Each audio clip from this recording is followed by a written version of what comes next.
Dear student, जेपीआईसी digital study में आपका स्वागत है। आज 12th हिस्ट्री के अंतर्गत आपका टॉपिक है प्राचीन काल में बंधुत्व और विवाह संबंधी ब्राह्मणी नियमों का उल्लंघन।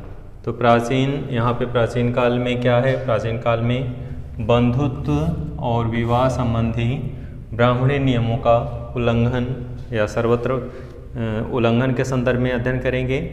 तो इससे रिलेटेड बहुत सारे प्रश्न आते हैं। हमने कई बार बताया कि जब आप कोई विषय वस्तु को अध्ययन करते हैं तो उस प्रश्न में पॉजिटिव, निगेटिव, सकारात्मक और नकारात्मक दोनों रूपों से क्वेश्चन हो सकते हैं, या फिर उसी प्रश्न में से कुछ उसका स्वरूप बदल करके दूसरे रूपों में क्वेश्चन पूछा जाता है।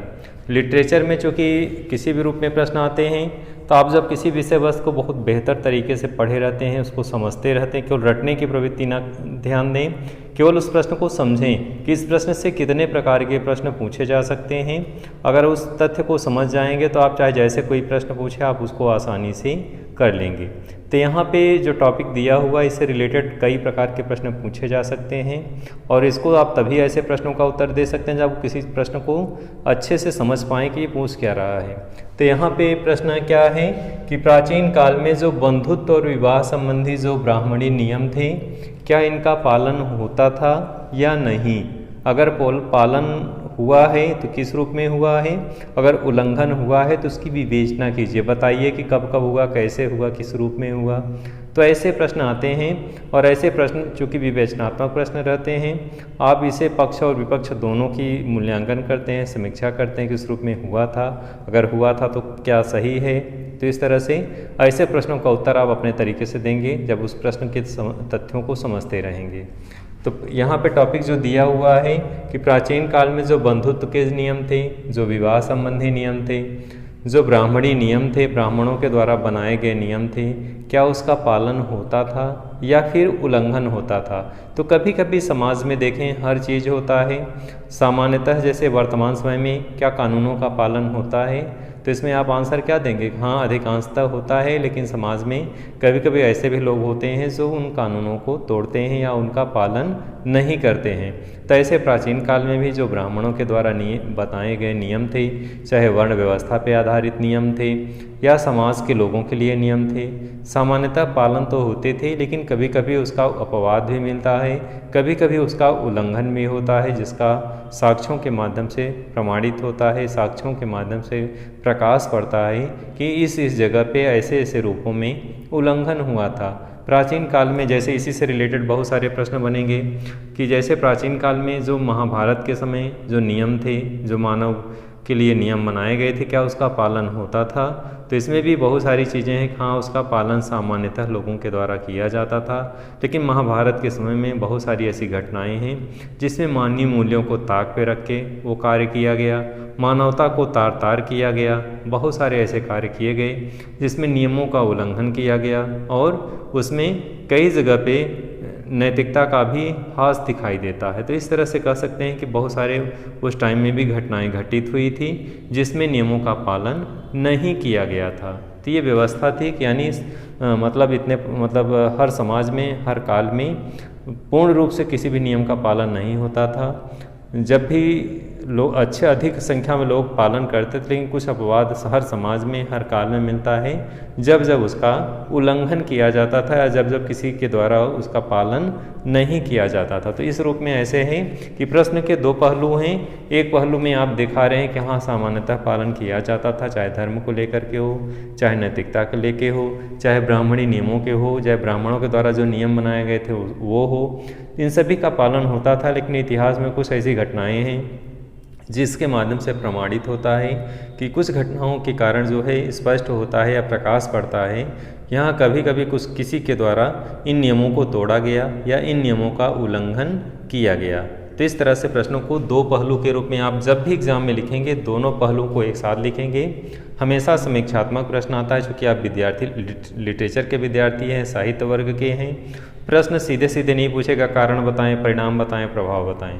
कभी कभी प्रश्न मिक्स करके पूछता है कि इसके दोनों पहलू बताएं। जैसे इसी में दिया हुआ है, क्या उस समय प्राचीन काल में ब्राह्मणी नियमों का पालन होता था या नहीं? इसकी विवेचना कीजिए। तो आप इसके दोनों पक्ष को लिखेंगे। हाँ, उसमें समाज जो था धर्म को धारण करने वाला था, यानी धार्मिक नियमों को या ब्राह्मणी नियमों का पालन करता था, लेकिन उस टाइम में भी कभी कभी अपवाद मिलते हैं, जो नियमों का उल्लंघन किया गया था, ब्राह्मणों के द्वारा जो नियम बनाए गए थे उसका भी कभी कभी किसी भी टाइम में किसी के द्वारा उसका उल्लंघन किया गया था। तो चलिए इसी संदर्भ में हम लोग विस्तार से अध्ययन करेंगे।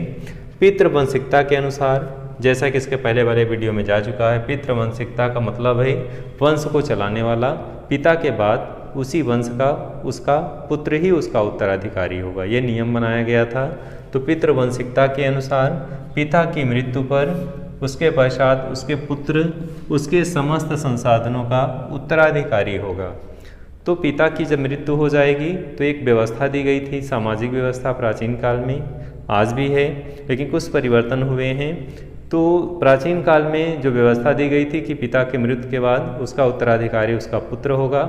पिता के द्वारा जो भी संसाधन छोड़े जाएंगे, चल अचल संपत्तियां जो भी होंगी, वो पुत्र उसका उत्तराधिकारी होगा और उसी को वो चीज़ें प्राप्त होंगी। जो भी संपत्ति या संसाधन पिता के द्वारा छोड़े जाएंगे वो पुत्र को प्राप्त होंगे।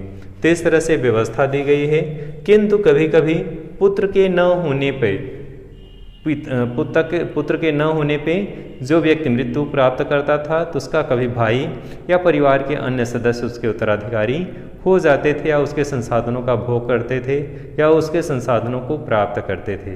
तो इस तरह से अपवाद के रूप में ये भी व्यवस्था मिलती है, दिखाई देती है कि कभी कभी उसके नियमों का जो ब्राह्मणी नियम थे प्राचीन काल में उसका उल्लंघन होता था। इसी क्रम में आगे बढ़ेंगे। प्रभावती गुप्ता चंद्रगुप्त की द्वितीय पुत्री थी। जैसा कि उल्लेख मिलता है कि पितृवंशिकता की व्यवस्था में पिता के बाद उसका पुत्र जो है उत्तराधिकारी होगा, लेकिन इतिहास में उल्लंघन दिखाई देता है, या कभी कभी जब विकल्प नहीं रहता, या बेटा अयोग्य होता है, या बेटा कह सकते हैं उस रूप में उतनी क्षमता नहीं रखता, तो राज परिवार में दबाव होता है कि अगर व्यक्ति सही नहीं है, उत्तराधिकारी योग्य नहीं है या नहीं है, तो ऐसी स्थितियों में बेटी को भी उत्तराधिकारी बना दिया गया है, जो इतिहास में कभी कभी अपवाद के रूप में है। यानी ब्राह्मणी नियम जो बनाए गए थे कि पिता के बाद पुत्र ही उत्तराधिकारी होगा, लेकिन ये इसका क्या मिलता है, अपवाद, यानी नियम को तोड़ा गया, या कह सकते हैं कि उसकी आवश्यकता थी। अगर पुत्र नहीं है तो यहाँ पे प्रभावती गुप्ता को क्या बनाया गया, चंद्रगुप्त द्वितीय की क्या थी, पुत्री थी जो उत्तराधिकारी बनी। तो ये भी एक प्रकार से कह सकते हैं ये अपवाद है। अगले में चलते हैं। धर्मशास्त्र के अनुसार 8 प्रकार के विवाह बताए गए हैं। तो धर्मशास्त्र के अनुसार 8 प्रकार के विवाह बताए गए हैं। प्रथम 4 जो विवाह हैं वे उत्तम माने गए हैं, और अगले जो अंतिम जो 4 हैं वो निंदनीय माने गए हैं। तो इस तरह से जो अंतिम 4 प्रकार के विवाह हैं, जो ब्राह्मणों के नियमों को नहीं मानते, ऐसे लोगों के द्वारा ये कृत्य किए जाते थे। ऐसे लोगों के द्वारा ये अंतिम जो 4 प्रकार के विवाह हैं वे किए जाते थे, जो ब्राह्मणी नियमों को नहीं मानते थे। धर्मशास्त्र के अनुसार जो व्यवस्थाएं दी गई थी प्राचीन काल में, उन नियमों को धारण नहीं करते थे, तो ऐसे के लोगों के द्वारा ये कृत्य किए जाते थे। तो समाज में, हर काल में इस तरह के लोग होते हैं, चाहे उन्हें अराजक कह लें, चाहे समाज की व्यवस्था को न मानने वाले कह लें, तो हर काल में मिलेंगे ऐसे लोग जो उस काल के लिए वो अपवाद होते हैं, उन नियमों को पालन न करने वाले होते हैं, उस व्यवस्था को न अपनाने वाले होते हैं, उस धर्मस्थीय जो नियम होते हैं, जो नैतिक मूल्य होते हैं, जो मानवीय मूल्य होते हैं, उसको धारण न करने वाले होते हैं। तो हर काल, हर समाज में ऐसे लोग, चाहे अल्पसंख्यक के रूप में ही हों, कम मात्रा में ही पाए जाते हों, लेकिन वो होते हर समाज और हर काल में हैं। और ऐसी स्थितियों में हर समय ऐसे लोगों के द्वारा सामाजिक नियमों को तोड़ा जाता है। तो यहाँ पे भी जो है ये स्थिति निकल कर के आती है। कुछ समय जो है जो अंतिम 4 प्रकार के जो निंदनीय विवाह थे कुछ लोगों के द्वारा किए जाते थे। कौन लोग थे वे? जो ऐसे लोग जो ब्राह्मणी नियमों को नहीं मानते थे, यानी ब्राह्मणों के द्वारा जो नियम बनाए गए थे प्राचीन काल में, उन नियमों का पालन नहीं करते थे, उन नियमों को धारण नहीं करते थे। तो ऐसे लोगों के द्वारा ये कृत्य किए जाते थे जो अपवाद के रूप में है। अगला है सातवाहन। सातवाहन के संदर्भ में यहाँ एक उल्लेख आया है, जैसा कि स्पष्ट होता है पिता के बाद, यानी कोई लड़की है तो जब उसका विवाह हो जाता है तो पिता का गोत्र त्याग करके वो पति का गोत्र धारण करती है। लेकिन यहाँ पे एक अपवाद मिलता है। सातवाहन वंश में जो रानी थी उसका जो गोत्र था गौतम और वशिष्ठ गोत्र था, जो उसके पिता का था, यानी विवाह करने के पश्चात वो अपने पिता का ही गोत्र धारण की हुई थी। तो ऐसी स्थिति में ये भी एक अपवाद मिलता है कि जबकि उस समय नियम था कि पुत्री का विवाह होने के पश्चात वो अपने पति का गोत्र धारण करेगी, लेकिन ये भी इतिहास में क्या है, एक अपवाद है, यानी नियमों का उल्लंघन किया गया है। शास्त्रों में अंतर्वर्ण विवाह वर्जित बताया गया है, यानी शास्त्रों के अनुसार जो प्राचीन काल में ब्राह्मणों ने के द्वारा नियम बनाए गए थे कि दूसरे जात में विवाह जो है वो क्या है, निंदनीय है, उसे वर्जित किया गया था, उसे निषेध किया गया था कि कोई इसकी जो है उल्लंघन नहीं करेगा नियमों का। जो ब्राह्मणों के द्वारा नियम बनाया गया था कि इसका उल्लंघन किसी भी रूप में नहीं किया जाएगा, सामाजिक रूप से उसकी निंदा की जाएगी।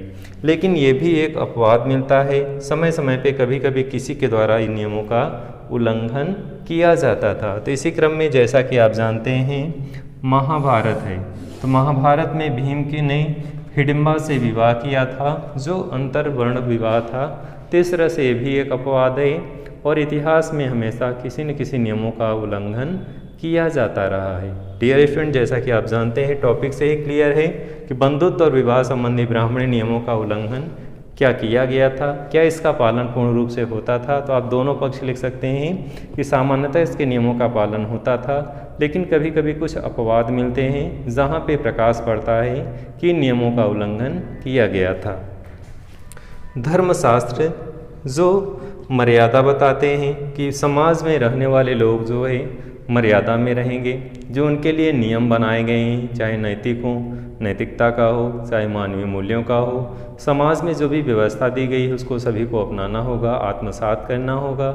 लेकिन धर्मशास्त्र के अनुसार जो नियम थे उसका सामान्यतः पालन किया जाता था, लेकिन हर काल में जैसा कि सभी लोग जानते हैं हर काल में कुछ चीज़ें अपवाद रही हैं। अच्छे और बुरे समाज में दोनों लोग होते हैं, दोनों वर्गों के लोग होते हैं हर समाज में।